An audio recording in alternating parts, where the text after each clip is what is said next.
الرحيم الله لا إله إلا هو الحي القيوم لا تأخذه سنة ولا نوم له ما في السماوات وما في الأرض من ذا الذي يشفع عنده إلا بإذنه يعلم ما بين أيديهم وما خلفهم ولا يحيطون بشيء من علمه إلا بما شاء وسع كرسيه السماوات والأرض ولا يؤوده حفظهما وهو العلي العظيم۔ ترجمہ، اللہ تبارک و تعالیٰ کا مبارک اور مقدس ارشاد ہے، اللہ تعالیٰ ایسا ہے کہ اس کے سوا کوئی عبادت کے قابل نہیں، زندہ ہے، سنبھالنے والا تمام عالم کا، نہ اس کو اونگ دبا سکتی ہے اور نہ نیند، اسی کے مملوک ہے سب کچھ، جو کچھ آسمانوں میں ہے اور جو کچھ زمین میں ہے۔ ایسا کون ہے جو اس کے پاس اس کی اجازت کے بغیر کسی کی سفارش کرے؟ وہ جانتا ہے ان کے تمام حاضر و غائب حالات کو، اور وہ موجودات اس کے معلومات میں سے کسی چیز کو اپنے احاطہ علمی میں نہیں لا سکتے مگر اللہ کی مرضی سے۔ اس کی کرسی نے سب آسمانوں اور زمین کو اپنے اندر لے رکھا ہے۔ اللہ کو زمین آسمان کی حفاظت کرنا کچھ بھاری نہیں ہے، اور عالی شان اور عظیم الشان اللہ ہیں۔ صدق اللہ العظیم۔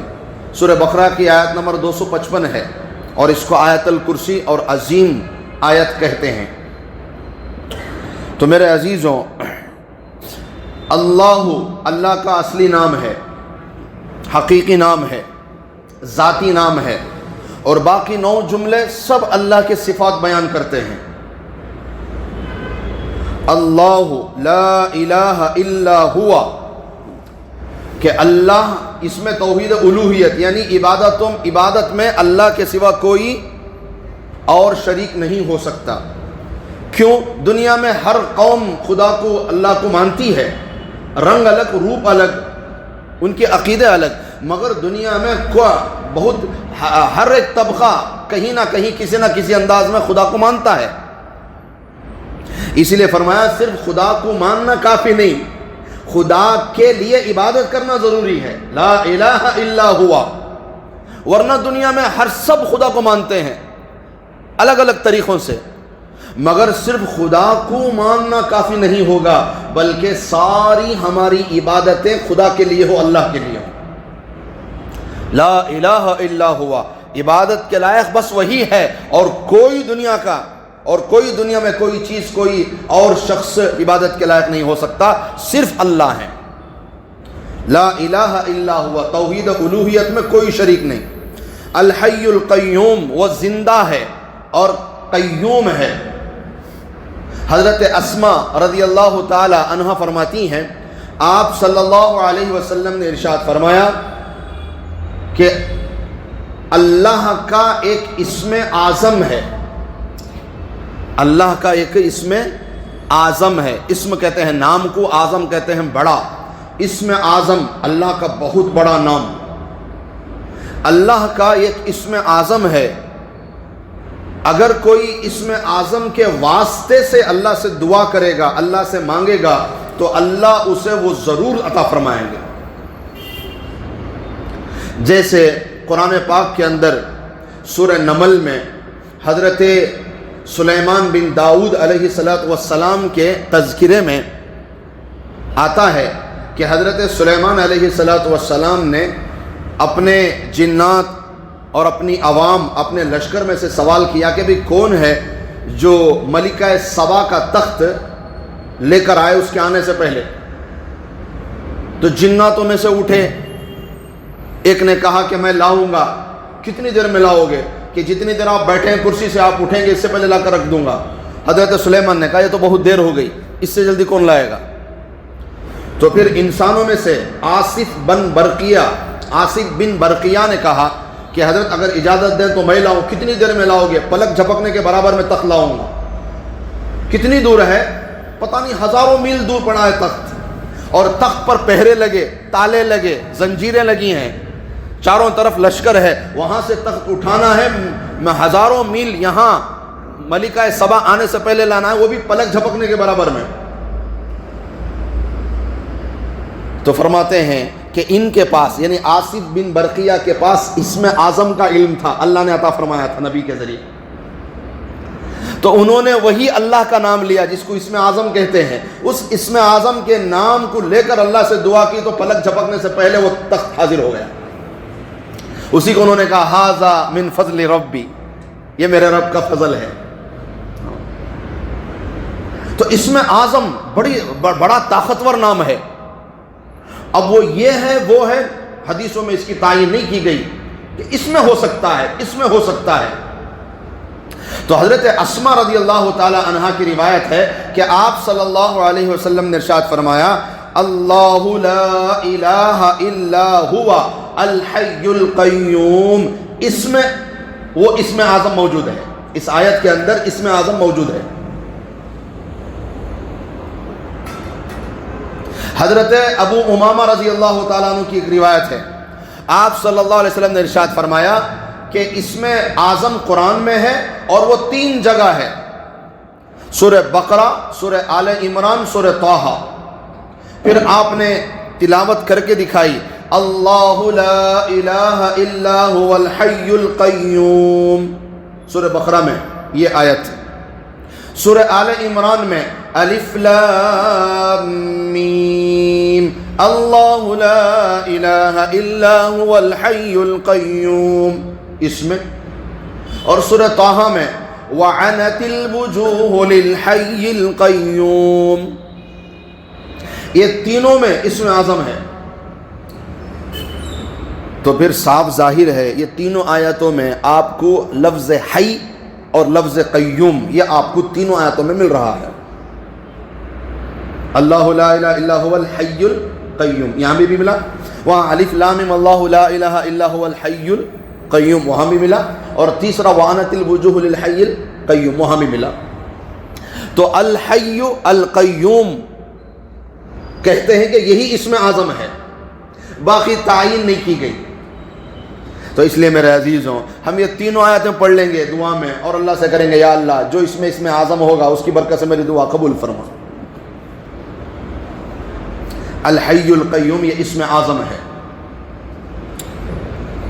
القیوم اس میں صرف یہ صفت اللہ کی ہے، القیوم سنبھالنا، یہ صفت صرف کس کی ہے؟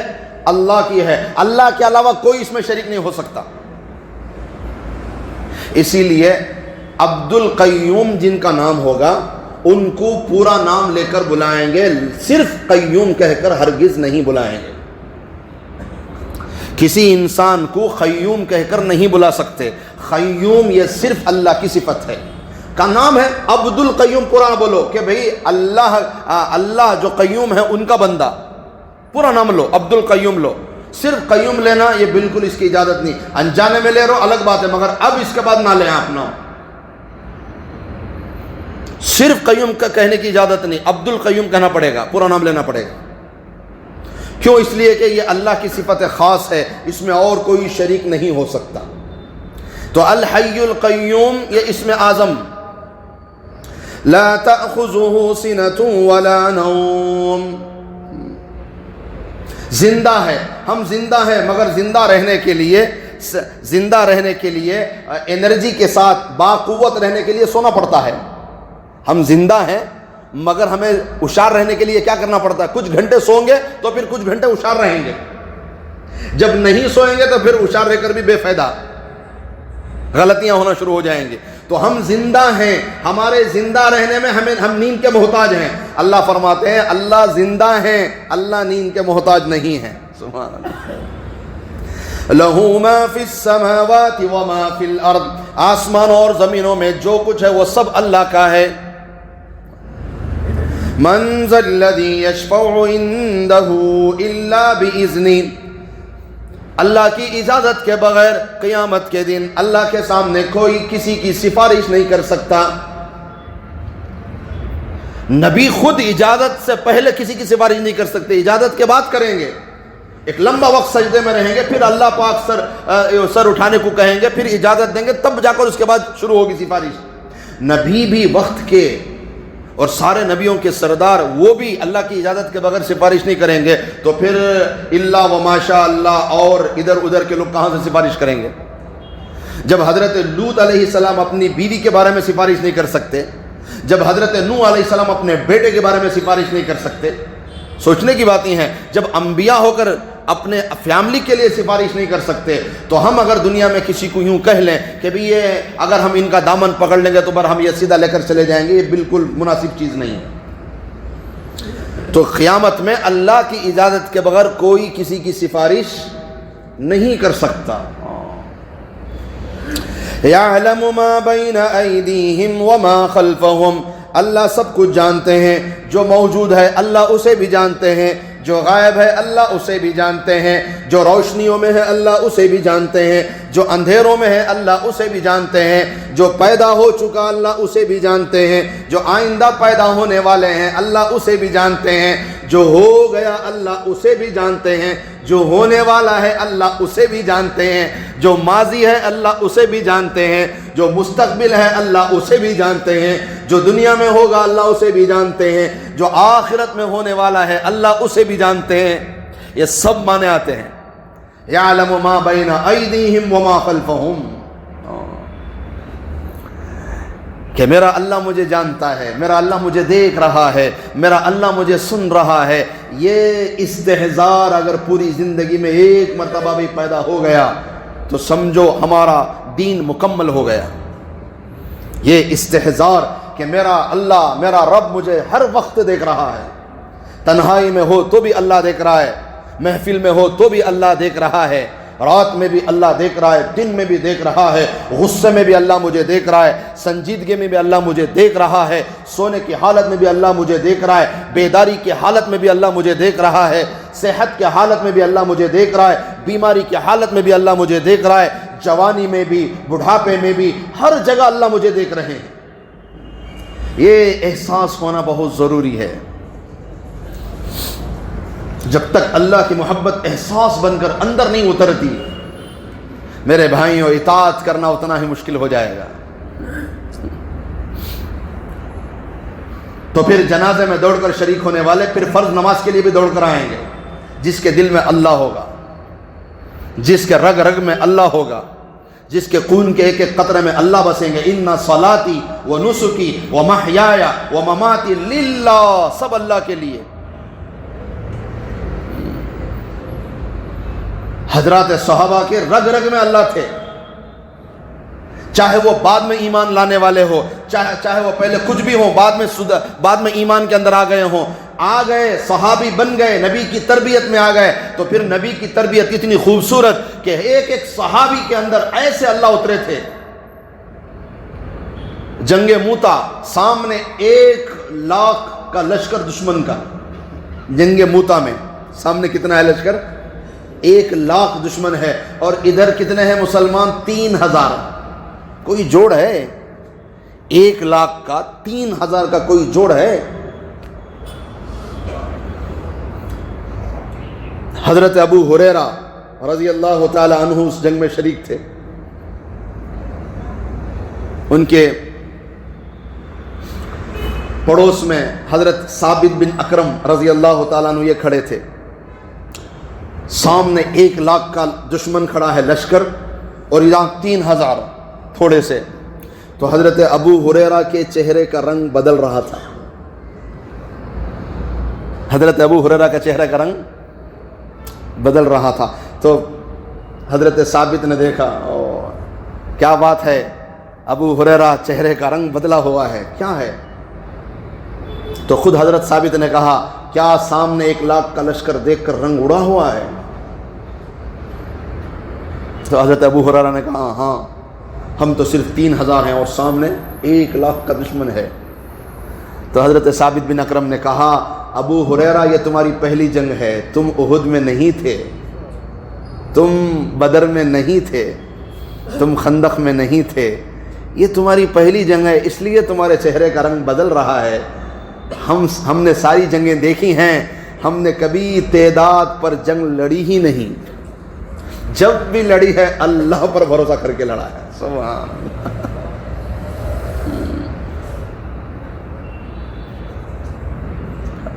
کیا اللہ کو اپنے اندر بسائے ہوا تھا حضرات صحابہ. اور ایک تھی جنگ یرموک. جنگ یرموک سامنے 3 لاکھ کا لشکر دشمن کا, اور ادھر 30 پر 6,000 مسلمان, 36,000 مسلمان ہیں.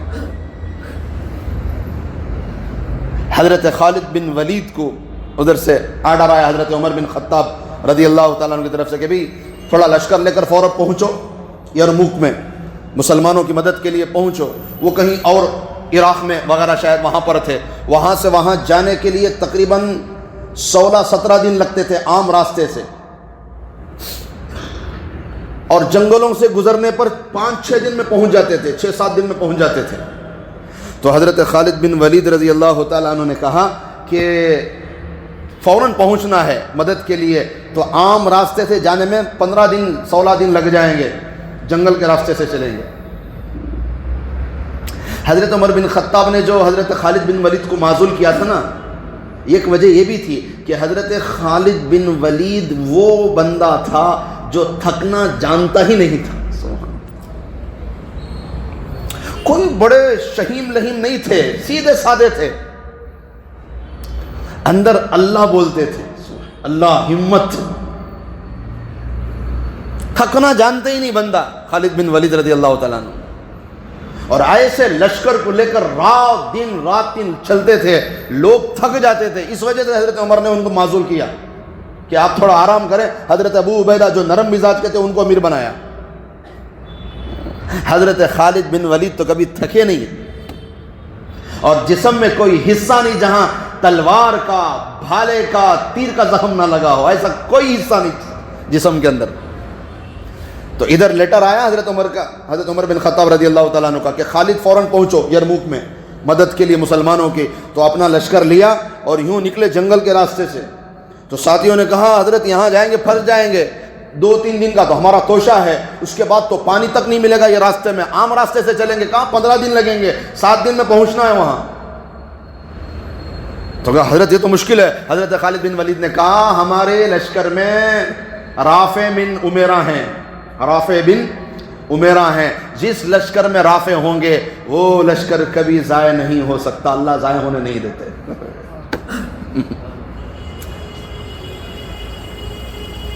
اور رافع بن عمیرہ کون پتا ہے؟ ایک زمانے تک نمبر 1 کے ڈاکو تھے, بعد میں انہوں نے اسلام قبول کیا اور نکلے جنگل کے راستے سے یرموک پہنچنے کے لیے. 2-3 دن میں کھانا بھی ختم, پانی بھی ختم, ریگستان ہے, دور دور تک صرف بالو ہی بالو ہے, اور کوئی کچھ نہیں, سارا صحرا پڑا ہوا ہے.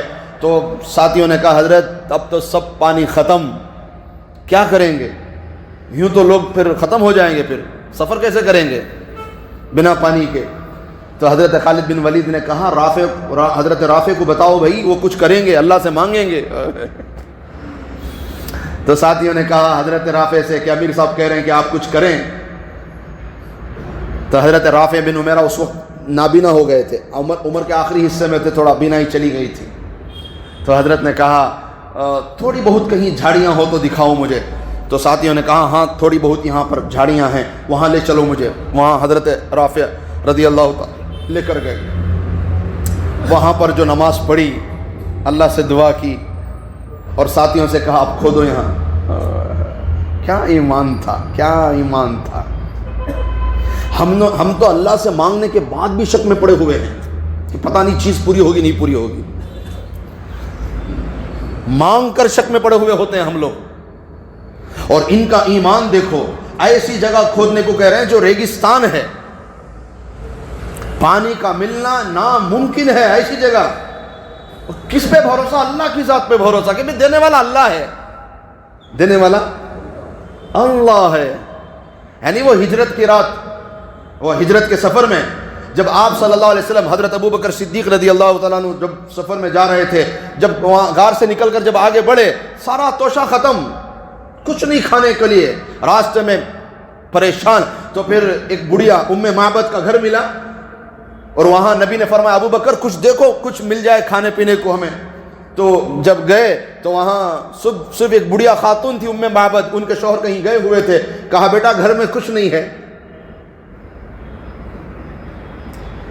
تو نبی نے فرمایا ابو بکر پوچھو یہ جو بکری کھڑی ہے اس سے ہم دودھ نکال لیں؟ تو اس بڑھیا خاتون نے ابو بکر سے کہا کہ بھائی یہ تو بن بیائی بکری ہے، نہ اس کی جفتی ہوئی ہے، نہ یہ دودھ دینے کے قابل ہے، یہ خود نہیں چارہ کھائی تو دودھ کہاں سے دے گی؟ تو حضرت ابو بکر صدیق رضی اللہ تعالیٰ عنہ نے یہی جملہ آ کر نبی سے کہا کہ نبی جی وہ بکری دودھ نہیں دے سکتی. نبی نے فرمایا کہ ابو بکر دودھ بکری دیتی ہے، دودھ اللہ دیتے ہیں. ہمارا کام تو اسباب اختیار کرنا ہے، اسباب میں نہ گھسو کہ یہ ہوگا نہیں کرنے والی ذات اللہ ہے. جب اللہ کے ہو جاؤ، من کان للہ کان اللہ لہ، جب تم اللہ کے ہو جاؤ گے اللہ تمہارا ہے.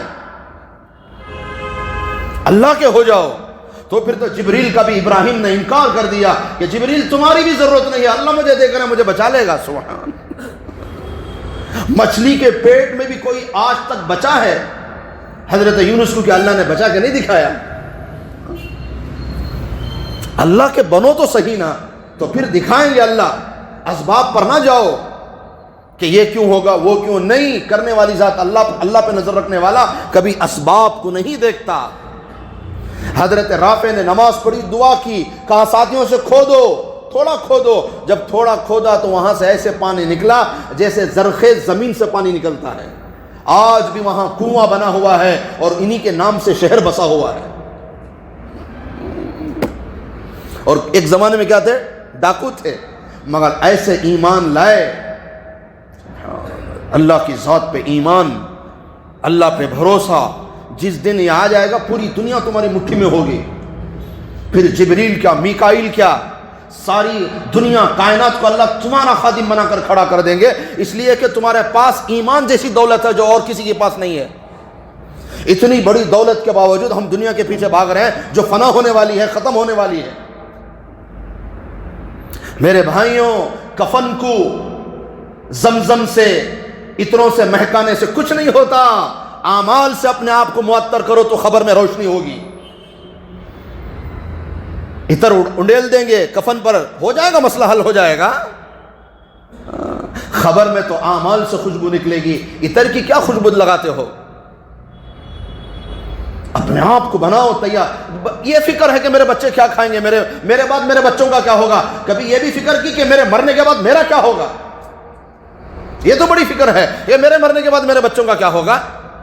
بچوں کے لیے محنتیں ہو رہی ہیں، بچوں کے لیے مجاہدے ہو رہے ہیں، ساری زندگی بال سفید ہو گئے، آج بھی مسجد کو نہیں آتے لوگ. بال سفید ہو جانا یہ موت کی علامت ہے، یہ فرشتے کے آنے کی دستک ہے، یہ موت کی سنسناہٹ ہے.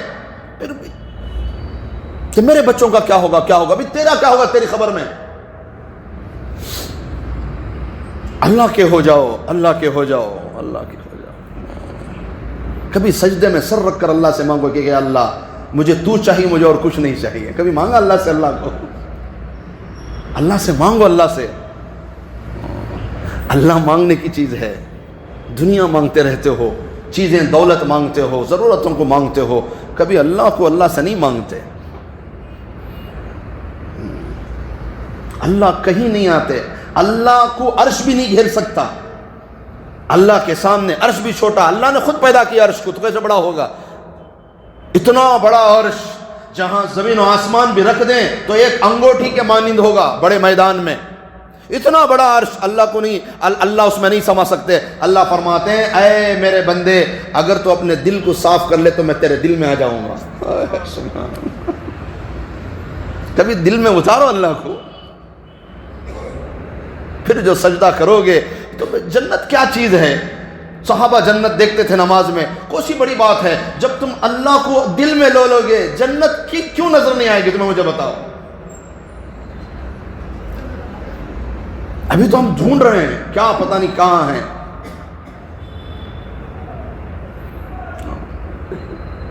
اسی جنگ میں حضرت عبیدہ امیر لشکر تھے. جب حضرت خالد بن ولید پہنچ گئے نا تو ابھی جنگ شروع، تقریباً 6 یا 9 دن جنگ چلی ہے اور اللہ نے فتح دی ہے. 30 پر 6,000 صحابہ، 30 پر 6,000 مسلمان، اور سامنے دشمن کتنا ہے؟ 3 لاکھ. اور اللہ نے فتح دے کر دکھائی ہے تاریخ میں کبھی گواہ ہے کوئی ایسا واقعہ ہو تو مجھے بتاؤ 36,000 لوگوں نے 3 لاکھ کو شکست دی ہو. کبھی اللہ کے بھروسے اللہ کے علاوہ کسی اور چیز پہ بھروسہ ہی نہیں تھا. ٹوٹی تلواریں لے کر جاتے تھے بڑے بڑے سپر پاور سے ٹکرانے کے لیے. ہم لوگ سوچتے ہیں اب بھی ہماری تعداد بڑھنا, اب بھی ہمارا ملک ہوگونی, اب بھی ہم نہ حالات ہونا. اسباب میں رہتی دنیا, زندگی بھر اسباب میں رہ جاتی. اسباب سے نکلو گے تو پھر مسبب نظر آئے گا. اسباب کو پیدا کرنے والے کو پکڑو, اسباب کیا حیثیت رکھیں گے. پرندے جتنا یقین نہیں جو صبح میں خالی پیٹ اللہ کے بھروسے پر اڑتا ہے اور شام کو اللہ اسے پیٹ بھر کے واپس کرتے ہیں. ہے کوئی اس پرندے کی کوئی دکان لگی ہے, کوئی فیکٹری لگی ہے, کوئی ملازمت پہ جا رہا ہے, کسی کے یہاں کام کرنے جا رہا ہے, پیسہ کمانے جا رہا ہے, کس کے بھروسے پہ پرندے اڑان بھر رہے ہیں؟ 17,000 مخلوقات, اور بھی پتہ نہیں اللہ نے کتنوں کو پیدا کیا. 17,000 مخلوقات میں 16,999 مخلوق کو اللہ بغیر محنت کے کھلا رہے ہیں. ایک انسان ہے 6 فٹ کا جو کہتا ہے کہ کماؤں گا نہیں تو کھاؤں گا کیسے.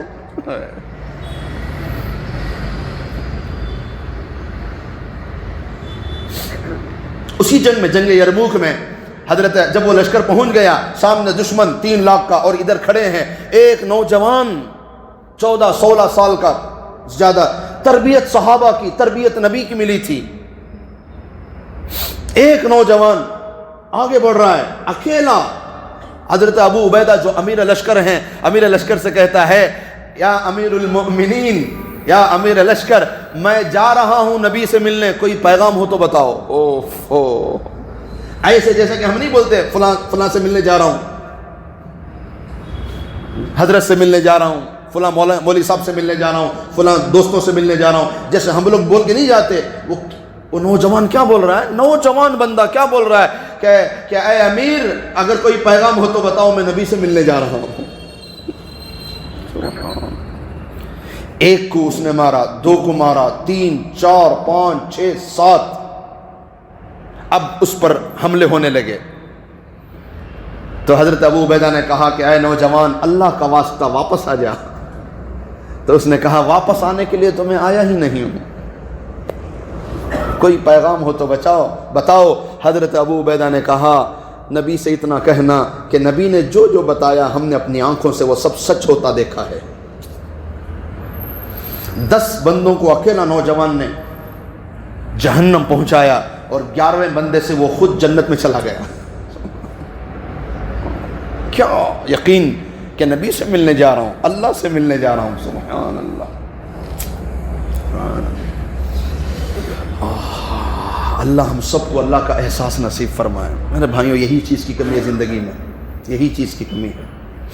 اللہ کا احساس پیدا کریں. روزانہ اللہ سے اللہ کو مانگو, اے اللہ اگر ہم قابل بھی نہیں ہیں ہمیں تیرے قابل بنا دے, تو ہمارے اندر آ جا. بس تیرے ہی لیے ہمارا جینا مرنا ہے, تیرے لیے ہے سب کچھ ہے, تیرے بغیر تو کچھ نہیں کائنات میں. اللہ ہمیں بھی ہمارے آل اولاد کو بھی اللہ کا احساس نصیب فرمائے, اللہ سے عشق نصیب فرمائے, اللہ سے محبت نصیب فرمائے. اللہ ہمیں فنا ہونے کی اللہ ہمیں توفیق عطا فرمائے. بس الحمدللہ رب العالمین. اللہم صلی علی سیدنا